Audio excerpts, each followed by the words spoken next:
Si Chow adalah memisahkan mereka semuanya. Lebih fokus untuk targeting single Iya, yang singlenya bisa itu loh. loncat ke belakang mungkin ya. Iya. Dari Chow sendiri. Entah itu nanti yang akan menjadi korbannya Faramis untuk dijauhkan. Agar teman-temannya tidak mendapatkan backupan atau recovery HP lagi dari ke altarnya. Ataupun ada satu orang dijauhkan dari ke altarnya. Kita nggak tahu akan seperti apa polanya nanti. Iya, membuang ke arah sisi gold lane tentunya yang belum dimiliki oleh Rebellion Zion. Cloud di sini benar-benar harus di cover habis-habisan, dikasih space untuk farming karena kita tahu Cloud di area early mungkin agak sedikit terhenti. Apalagi ketemu dengan tipikal-tipikal Melissa ya, yang kita udah ngelihat dari match 1 tadi, di game 1 juga. Melissa dengan poke damage ability-nya ini benar-benar menyulitkan seorang Cloud, dan Kari pun dibuang begitu saja. Sementara Terisla, Papulu. Terisla juga menjadi satu explainer yang harus dihilangin ya Boots. Begitu banyak full hero-nya. Bahkan Freddy sendiri juga sering digunakan Boots. Berada di area XP. Untuk dari glue-nya juga udah nggak ada. Glue nggak ada, Terisla nggak ada, lapu-lapu masih ada. Lapu-lapu masih ada sejauh ini. Dan ini cukup menarik. Karena menurut aku, Chow yang cukup fleksibel sekarang ini bisa ditaruh posisi XP, roamer, dan juga untuk posisi jungler. Ini alasannya mungkin kenapa dari pemain-pemain Rebellion, mereka langsung ngebuang Wah, Akai. Tamus ternyata. Tapi Tamus! Ini Tamus kemana nih Cimawa? Wow. Tamus Vengeance kah? Kalau menurut aku ya, Tamus Retri kah? kalau menurut aku Tamusnya mungkin akan di posisi XP karena berhadapannya sama Arlott kan. Oke. Untuk segi durability siapa yang tahan-tahanan untuk team fight lebih lama jangka panjang waktunya, durasinya. Karena kita tahu Regen dari Tangus ini juga nggak main-main, tapi Brody yang masih menjadi prioritas untuk Heist. Dia sempat melakukan pergerakan yang benar-benar luar biasa menurut aku dari segi positioning yang sulit digapai sebenarnya di game pertama. Tapi lagi-lagi karena Onyx ini mainnya flank, main front to back, jadi Heist harusnya udah mulai peka dengan adanya pergerakan dari main Onyx di game yang pertama. Tapi Ruby, berarti ini akan jatuh ke posisi roamer ya dari Ruby sendiri. Yang apalagi kita tahu Janarko dengan Ruby-nya begitu menyeramkan. Efek sisi yang dimiliki oleh Rebellion ini sebenarnya cukup karena mereka punya Emo Bandit dari Ruby. Di follow up dengan adanya satu buah Cross Strike dari Brody bisa men-stun pemain-pemain dari Onyx. Yep. Dan bahkan ke altar di tangan Swallow ini justru cukup menyulitkan juga. Ini bisa dibilang ya tipikalnya hampir sama loh dari ke 5 player ataupun 5 hero yang dimiliki oleh Rebellion dan juga 4 hero yang dimiliki oleh Onyx. Dan bahkan satu hero terakhirnya adalah Kadita. Semuanya ngantar badan untuk memberikan damage si Momo. Persamaannya itu semuanya. Ini lagi-lagi main flank sih harusnya. Iya. Semuanya bahkan dari Cloud sendiri untuk bisa masuk ke dalam juga kan. Dari Blazing Duet emang harus masuk ke dalam pusaran defensif yang dimiliki oleh tim lawan. Oke. Hanya saja Brody mungkin di sini yang punya jarak cukup jauh. Iya. Selebihnya bisa dibilang semi melee sih. Ada yang semi melee, ada yang benar-benar melee. Cukup menarik karena kita tahu dengan keberadaan Kadita, pemain dari Rebellion Zion mereka harus lebih peka sama sisi belakangnya. Jangan sampai Brody dari Heist ini mampu untuk di burst dengan damage yang begitu luar biasa oleh seorang Kadita. So, ini akan menjadi pertarungan yang sangat amat sengit karena Onyx masih butuh satu langkah lagi untuk mendapatkan tiketnya menuju House Season Champions. Apakah akan diamankan 2-0 atau Rebellion masih bisa untuk menghalau satu game yang akan diamankan oleh Onyx dan memaksakan lagi untuk di game yang ketiga. So, MPL Arena, mana suaranya? Wih, gokil. Ini sekarang udah jam berapa? Jam 7 loh. Tapi semangat yang diberikan oleh masing-masing pendukung Sonic dan juga Rebels. Sangat-sangat luar biasa semangat kalian. Pattern farming, purple buff dan juga orange buff. Ada perbedaan kali ini. Ada perbedaan di antara kedua player, kedua jungler yang dimiliki oleh masing-masing tim. Ini yang udah mereka lakukan hanya saja di atas sih Momo. Ini backupan yang udah diberikan oleh masing-masing roamer juga udah terlihat. Hanya saja sekarang rotasinya ke XP loh. Benar-benar ke XP. Menurut aku ya, aku merasa dengan draft seperti ini, Rebellion tuh kuat banget buat team fight, Pak Pulung. Karena mereka punya efek sisi, mereka tinggal cukup perlu peka aja nih sama pergerakannya Keyboy.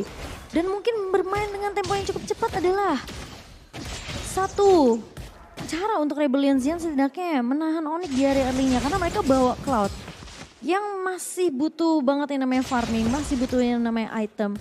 Cuma apakah dengan pergerakan yang bisa ditahan dari Rebellion Zion ini Onyx mereka peka akan hal tersebut. Dan buat teman-teman jangan lupa untuk mendapatkan diskon 20% untuk pembelian tiket minimal 2 ya. Sama Ayang boleh. Waduh, sama Ayang boleh. Sama Oke. Kedekatan boleh. Swelo udah mulai dikejar dan Kairi. The Way of Dragon yang langsung menghantam ke arah seorang Swelo namun menjadi pertukaran 1-1 di mana Keyboy pun berhasil untuk diculik oleh seorang Vincent. Ini Kairi ya, pakai cowoknya juga kenceng banget di tangannya.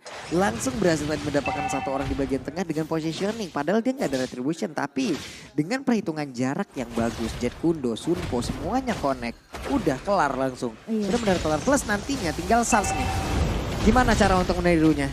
Tinggal Sansnya Harus dia. tepat waktu nih dari Amilnya. Iya, tapi lagi-lagi The Way of Dragon dari Kairi mencoba untuk menculik ke arah seorang Wijanarko. Namun Wijanarko masih bisa mundur dan bahkan ditahan oleh Boots kali ini. Meskipun Kairi yang berhasil untuk mendapatkan poin killnya. Namun Vincent bakal coba dipukul mundur tahunnya connect ke arah seorang Boots. Namun ternyata Kairi masih bisa untuk mendapatkan Turtle Slain by Samsung. Kelalta udah mulai dibuka oleh seorang Selo dan kali ini bakal dipaksakan team fight-nya. Vincent memang tumbang di tangan 4 pemain dari Onyx. Dan ini menjadi keuntungan untuk Onyx karena mereka berhasil untuk mendapatkan jungler dari Rebellion Zion. Wow, dan Big Mac barusan nggak bisa melakukan banyak hal. Big Mac hanya bisa melihat saja. Ada beberapa mark ataupun beberapa cooldown yang dia miliki ataupun ada beberapa move yang dia punya hingga tidak bisa lagi untuk memberikan bantuan. Karena tadi seperti biasa dengan adanya ke altar harusnya mereka masih memiliki durability yang cukup. Cuman Kadita loh tadi, Kadita tuh merubah segala loh di situ sih Momo. Iya, karena langsung di follow up ada raw wave juga ya. Dan buat teman-teman jangan lupa untuk dapatkan kuota hingga 3 GB setiap kalian melakukan pembelian item dan juga voucher Mobile Legends pakai pulsa Telkomsel di Dunia Games. Langsung aja di scan QR code-nya atau kalian bisa langsung download aplikasi Dunia Games di device kalian. Oke. Nih dari Vincent level 6. Sementara Kairi level 6. Ketinggalan dari sisi point death aja ya. Dari point kill aja ya tetap bisa nyamain. Kelebihan dari Vincent dari 2 game ini Cimomo. Iya, kalau ngelihat ini ya, kalau ngelihat Tamus, aku tuh ingat anti match loh. Ya kan dia sering banget dulu. Yep. Oh, tapi Keyboy mulai masuk ke wave lagi-lagi yang sudah kita prediksi. Sebelum game berjalan jangan sampai heist-nya ke pick off dengan adanya satu borrow wave, tapi kali ini tahunnya connect ke arah seorang Boots. Kali ini Swelo bakal coba untuk menahan dan Boots tentunya akan tumbang di tangan 3 pemain dari Rebellion Zion. Menjadi trade yang bisa didapatkan oleh Rebellion. Ini pola yang sama ya, pola yang sama seperti di game yang pertama. Kenapa? Karena mereka juga masih aktif, bisa melakukan sebuah mirroring. Lagi dan lagi, selagi tidak terlihatnya Keyboy di map, bukan berarti mereka kekurangan jumlah. Bukan berarti mereka akan kekurangan sebuah backupan. Justru backupannya itu yang akan berada di mana. Tapi ini terus-terusan tuh, lihat. Jadi serba salah karena mau nggak mau Wijanarko harus ngebuka map dengan berharapan ini jangan sampai ketemu Keyboy. Dan bahkan kali ini dengan adanya turtle yang sudah mulai diinvasi oleh kedua belah tim, Vincent harus bisa mendapatkan retribution kali ini. Dan itu dia berhasil diamankan oleh Rebellion Zion by Samsung Galaxy S23. Dan bahkan The Wave Dragon dari seorang Kairi mencoba untuk menculik ke arah seorang Big Mac, masih punya ke altar. Dan bahkan Boots dibalikin keadaannya kali ini. Pemain-pemain dari Rebellion Zion tidak mudah untuk ditumbangkan karena ke altar. Yang timingnya sangat amat tepat dari seorang Swelo. Oke, Sans udah kehilangan dari satu MU-nya. Tapi apa yang dia ambil barusan?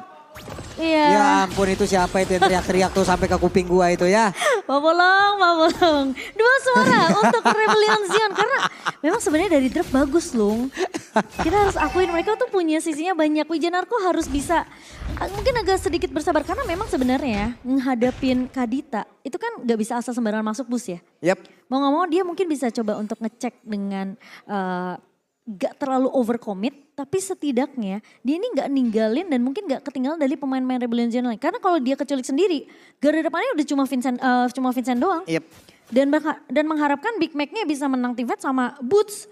Ini bingung juga sih untuk mereka bisa ngubah ataupun bisa ngecek dari map itu sih. Tapi kalau kalian mau ngecek diskon-diskonan, nah itu ada QR code-nya. Iya. Langsung aja. Dan kalau kalian gak mau kebingungan, kalian mendingan ikutin ini Itu. kesempatan untuk mendapatkan skin MLBB dari Grab tanggal 18 Maret. Sampai dari 18 Maret lumayan kan? Lumayan. Ini dengan kayak begini nih Cimomo. Apakah mereka harus menunggu atau lihat mereka akan mencoba untuk menyerang? Karena sekarang ya udah. Ini aku bilang, Tamusnya harusnya di posisi XP karena dia bisa 1v1 sama seorang Arlot. Lihat dipukul mundur itu Big Mac. HP-nya kencang banget naik dengan Inferno loh Big Mac. Bisa nggak? Ini Boots bisa dapetin untuk ke area turret terlebih dahulu dan bahkan Big Mac dipukul mundur dan bahkan bantuan sudah mulai datang dari seorang Vincent. Molten yang coba dibuka tapi di sisi lain Kairi di Wave Dragon-nya connect. Satu buka altar udah dibuka oleh seorang Swallow. Wijanarko memang tumbang tapi Kairi kali ini masih mau untuk melanjutkan teamfight-nya dan bahkan IMU dari seorang Sans. Ini yang memenangkan teamfight dari Onyx karena ke altar dari Swallow itu udah kebuka duluan loh. Yep. Jadi ketika ke altarnya udah habis, What? ada yang keculik. Keculik. Dan ini baru kita terlihat ya, impactful dari satu IMU yang diciptakan oleh Sans. Karena itu yang tadi menghilang, di mana ada satu team fight yang mereka kalah Cimomo, tapi keculik. Iya, tapi ini menjadi pertukaran karena Onyx berhasil untuk mendapatkan Turtle Slain by Samsung Galaxy S23 yang mau nggak mau ini jadi trade. Karena Sans tadi agak sedikit terlalu jauh dari pemain-pemain Onyx. Meskipun dia mencoba untuk menahan ya pemain Rebellion Zion untuk nggak bisa melakukan kontas ke area turtle-nya. Tapi Wijanarko dan juga Haze sudah mulai terlihat dengan ada satu buah. Lagi-lagi Kiboy masuk dengan satu buah Rough Wave dan hilang Haze. Untuk yang kedua kalinya di tempat yang sama.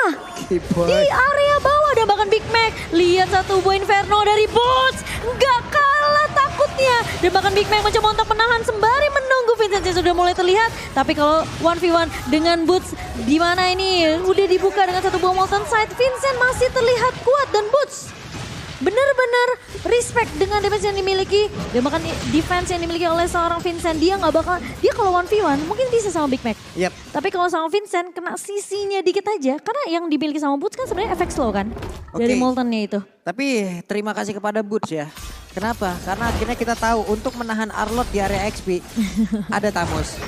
Benar juga ya. Thank you Boots. Tapi Kairi sudah mulai terlihat masuk ke area jungle dari Rebellion Zion. Tapi Kiboy terkena tahun kali ini dan ditarikkan satu Infinite. Dan meskipun ke atas sudah mulai dibuka oleh Sans, namun sedikit terlambat karena posisi dari Kiboy sudah mulai terculik terlebih dahulu. Dan Vincent harus sabar karena yang dihadapi ini adalah 3 pemain dari Onyx yang dimana Boots juga udah mulai melakukan rotasi dari area atas. So teamfight akan menjadi 4 melawan 4 karena posisi tadi dari seorang Haze baru aja rotasi. Yap. Nih dari tadi juga terlihat ya Kairi beberapa kali berhasil menculik satu orang Cimomo. Dan itu sebenarnya menjadi pedang bermata dua untuk player dari Rebellion Zion. Kalau emang tidak di backup ya udah mereka akan kehilangan satu orang. Tapi kalau mereka backup rata-rata maju dengan plus adanya ke altar. Mereka semua pun bisa juga kehilangan. Inferno dibuka oleh seorang Boots yang bahkan Kiboy masuk! Langsung connect ke arah seorang Haze, targeting yang begitu luar biasa. Wijanarko harus mundur dengan flicker tapi bakal coba dikejar. Where are you going kali ini? Oceanodity connect dari seorang Kiboy. Boots bener-bener banget nggak akan mencoba untuk menemukan Wijanarko. Nggak dikasih kesempatan mentok. Wijanarko sempat salah jalan putar balik tapi udah dihadang oleh 2 pemain dari Onyx dan bahkan Kairi.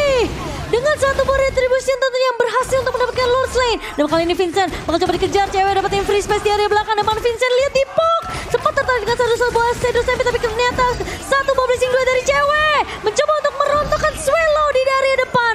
Dan Vincent pun tumbang. Menjadi kerugian begitu besar untuk Rebellion Zion karena posisi Lord yang berhasil diamankan oleh Onyx kali ini membuat networknya timpang. Perbedaan 6.000 network di menit yang ke-9. 6.000, ada beberapa item tersebut di dalam dari sebuah pertempuran yang berkali-kali terlihat. Dan plus, dengan pertempuran tadi itu ya si Momo ya, lagi dan lagi loh, Kiboy selalu bisa mendapatkan sebuah positioning. Entah kenapa mereka tidak memberikan itu Rebellion Zion. Apakah mereka juga aware terhadap pergerakan tersebut? Di saat mereka melakukan sebuah team fight, di saat mereka melakukan sebuah penyerangan, di saat mereka melakukan sebuah invasi. Mereka harusnya memikirkan resiko di mana Kiboy berada. Iya, ini yang kayak kamu bilang di game pertama. Kiboy kalau nggak kelihatan itu harus mulai khawatir nih pemain-pemain dari Rebellion Zion. Sekarang Kiboy di mana tuh coba? Iya udah mulai dibuka kali ini Kena masuk lagi. Petrify dan Haze. Ternyata yang ada di mata dari seorang Kiboy dan kali ini dia locknya mulai masuk di area bawah. Double kill diamankan oleh seorang Kiboy. Cewek berhasil untuk mendapatkan turretnya dan kali ini abisin udah mulai dikeluarkan oleh pemain dari Onyx dan bahkan kali ini lihat Big Mac ditumbangkan begitu saja di area depannya. Vincent pun tumbang dan bahkan Lordnya tidak tersentuh sama sekali. Wijanarko tidak mampu untuk berbuat banyak dan Onyx berhasil untuk mengamankan 2-0 tanpa ada balas dari Rebellion Zion. Dengan memainkan Bahkan meta berkumpul seperti itu pun dengan adanya Paramis itu pun tidak sanggup membuat pemain dari Rebellion bisa mendapatkan kemenangan. Kenapa? Di saat kalian yakin untuk bersama, tapi benar-benar keadaan memberikan kenyataan yang berbeda. Itulah yang dilakukan oleh Oni kepada Rebellion. Itu kenyataan yang sangat amat menyakitkan. Benar-benar kenyataan yang sangat menyakitkan. Kenapa? Mereka udah yakin bareng-bareng nih. Mereka udah yakin kalau ini metanya Mereka bersama. punya satu tujuan. Iya, mereka stick together akan bersama sapi. Kairi misahin. Kairi nendang masuk ngeluarin pisahin. Betul. Belum lagi dari pergerakan untuk Aditanya Kiboy. Gila, Again luar and biasa. again. Dan congratulations Onyx menjadi half season champion dari MPL Indonesia season yang ke-11 di pertengahan musim kita. Dan lihat Coach Adi tersenyum. Dan dengan kemenangan 2-0, Onyx masih menjadi tim yang terkuat di season yang ke-11. Dan harusnya leg 2 nanti ini bakal jadi evaluasi untuk semua tim yang akan bertemu dengan Onyx. Sang landak ternyata masih terbang menuju ke arah atas. Di atas langit masih ada Onyx. Tidak tergeser sedikit pun. Tidak tercolek sedikit pun. Benar-benar kerajaan langit yang dimiliki oleh Onyx menjadi seutuhnya milik mereka. Half season champion. Emang pantas mereka dapatkan. Emang pantas disematkan dengan satu tim yang Gila ya. benar-benar tidak ada kekalahan sama sekali. 7 match itu gak gampang loh. Ini satu-satunya tim yang gak ngerubah roster.